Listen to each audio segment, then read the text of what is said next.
नौकर मेरे साथ करते करते थक गया, लेकिन मैं तो अभी पूरी नहीं हुई थी। फिर मैंने गोली निकाल कर नौकर को दी और इसने मेरे साथ। अस्सलाम वालेकुम नाज़रीन, मेरा नाम सहर है, मेरी उम्र 20 साल है। मैं शादीशुदा लड़की हूँ। मेरे शौहर इस्लामाबाद में जॉब करते हैं। हमारी रिहाइश लाहौर की है। मेरे ससुराल में टोटल 3 लोग ही रहते थे। मेरे ससुर, मैं और मेरा एक बेटा। मेरे ससुर अपना स्टोर चलाते थे और इनके पास मेडिकल का स्टोर था। मेरे ससुर बहुत ही अच्छे थे और इनकी उम्र 50 साल थी। मेरे ससुर का नाम अनवर था।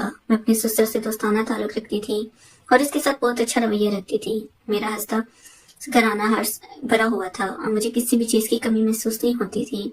लेकिन जो कमी थी वो मेरी ख्वाहिश थी, क्योंकि मेरे शौहर इस्लामाबाद में थे और मेरे शौहर इस्लामाबाद पुलिस में थे, वहां पर नौकरी करते थे और 6 माह के बाद घर चक्कर लगाते थे। मेरे शौहर बहुत अच्छे थे और मेरा बहुत ख्याल करते थे। मेरे शौहर का नाम अब्बास है। मेरे शौहर शहबाज की उम्र 50 साल है और मेरी मोहब्बत की शादी हुई है। मेरे घर वालों ने शहबाज की अच्छी नौकरी देखकर मेरी शादी कर दी, लेकिन इन्हें क्या पता था कि हमारी बेटी की ख्वाहिशात अधूरी रह जाएंगी। शादी के 1 माह बाद ही मेरे शौहर शहबाज की नौकरी बाहर इस्लामाबाद में लग गई, तो वहां पर चले गए।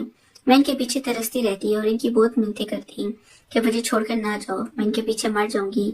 लेकिन मेरे शौहर ने मेरी एक भी नहीं सुनी थी। वो इस्लामाबाद में चले गए थे। अब मैं इनके पीछे सारी रात यही सोचती रहती कि कुदरत को मोहब्बत का सहारा होता है और मर्द का ही तो सहारा होता है। अगर इस मर्द से तवज्जो मोहब्बत ना मिले तो फिर वो कहाँ जाएगी। फिर वो लाजमी किसी जवान मर्द की तलाश में रहेगी और उसे ढूंढकर अपनी। यहाँ पर सारा कसूर औरत के गिना जाता है, लेकिन मर्द ये नहीं सोचता कि मेरी औरत अकेली है और मैं वो मोहब्बत नहीं दे रहा तो वही मोहब्बत वो किसी और से हासिल कर लेगी। यही काम मेरा था। मैं भी अब सोचने लगी थी कि किसी ऐसे मर्द की तलाश करूं जो मुझे और मेरी हर ख्वाहिश को देखे। फिर वही हुआ जो मैं सोच रही थी।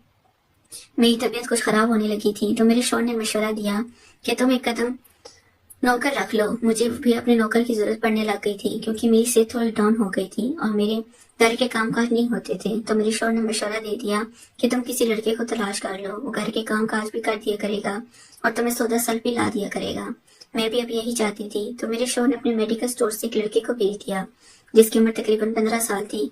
इसका नाम सुहेल था। मैं अपने नौकर सुहेल से इंटरव्यू लेने गई थी, तो इसने बताया कि इसका बाप नहीं है, बस माँ है और वो भी लाहौर में ही रहते थे। तो मैंने इसके ऊपर तरस खाकर इसे नौकरी पर रख लिया था और मेडिकल स्टोर पर 10,000 तनख्वाह लेता था।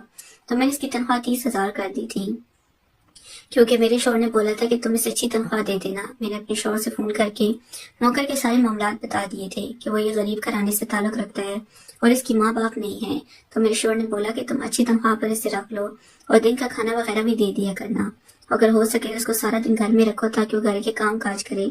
शाम को तब वो आ ही जाते हैं, क्योंकि शाम को मेरे ससुर 10 बजे घर आते थे और मेडिकल स्टोर बंद कर आते थे। इसलिए मैंने अपने नौकर सुहेल को काम पर रख लिया था। मैं नौकर को पहली नजर देखती इस पर दिल हार बैठी थी। वो इतना खूबसूरत था और मुझे इससे मोहब्बत हो गई थी। अब मैं सोची थी कि इससे मोहब्बत कर ली जाए, क्योंकि मैं नौकर के ऊपर फिदा थी और इसकी सारी अदाएं कतलाना थी, क्योंकि नौकर इतना खूबसूरत था कि बल्कि लड़कियां जैसे था। जब वो सारा दिन काम काज कर रहा होता तो मैं इसके आस पास ही रहती और इसकी मोहब्बत को महसूस करती और इसके साथ ताल्लुक बनाने के लिए तरसती रहती थी, किस तरह से अपने करीब लाया जाए और इसे अपना बना लिया जाए। क्योंकि मेरे शौहर ने तो मुझे जो मायूसी दी थी, मैं इस मायूसी को दिल से नहीं निकाल सका, क्योंकि कौन सी औरत मर के बगैर रह सकती है। लेकिन मेरे शौहर ने मेरी आदत बना दी थी कि मैं इसके बगैर जीना सीख गई थी। लेकिन अब मेरी ख्वाहिशात कह रही थी कि इतनी खूबसूरत लड़की और एक जवान मर्द तुम्हारे पास है, तो तुम इस चीज को क्यों तरस रही हो।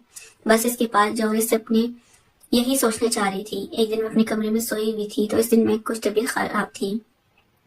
मैंने अपने नौकर सुहेल को बोला कि तुम मेरे लिए चाय बना कर लाओ। मेरा नौकर सुहेल चाय बना कर लाए और सीधा कमरे में आ गया। मैंने हल्के से कपड़े पहने हुए थे और जानबूझ के कपड़े थोड़े पर गंदे दिए, तो मेरे सामने वाला सामान इसको नजर आ गया और मेरे फुटबॉल देखने लगा था और देखते ही देखते मैं इनमें खो गया और इतना खो गया कि मैं सोच भी नहीं सकती थी।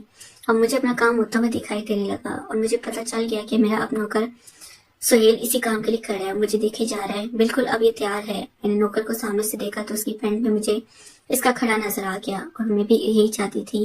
नौकर मेरे करीब आया और मैंने इसे बाजू से पकड़ लिया और इसके साथ कबड्डी खेलने लगी। मेरे नौकर ने मुझे मना नहीं किया, इस चीज को एंजॉय करने लगा। मैंने अपने नौकर से भरपूर कबड्डी खेली। मैं सोच भी नहीं सकती थी, मुझे मेरे शौहर ने पूरी जिंदगी नहीं दिया। मेरा नौकर सुहेल तो मेरी जिंदगी बन गया था और मैं इसके साथ ही मोहब्बत करती थी और अपने शौहर को भूल चुकी थी, क्योंकि मेरे शौहर ने मुझे रसवाई तन्हाई के बगैर कुछ नहीं दिया था। लेकिन मेरे नौकर ने मुझे वो दे दिया था जिसकी मैं तमन्ना रखती थी और सारी जिंदगी अब इसका एहसान नहीं चुका सकती थी। अब मैं नौकर को अच्छे पैसे देती, अच्छी तवज्जो देती, وہ ہر وقت میرے پاس رہتا اور میری ساری خواہشوں کو دیکھتا تھا۔ ناظرین، اگر آپ کو یہ کہانی پسند ہے تو چینل کو لازمی سبسکرائب کریں۔ شکریہ۔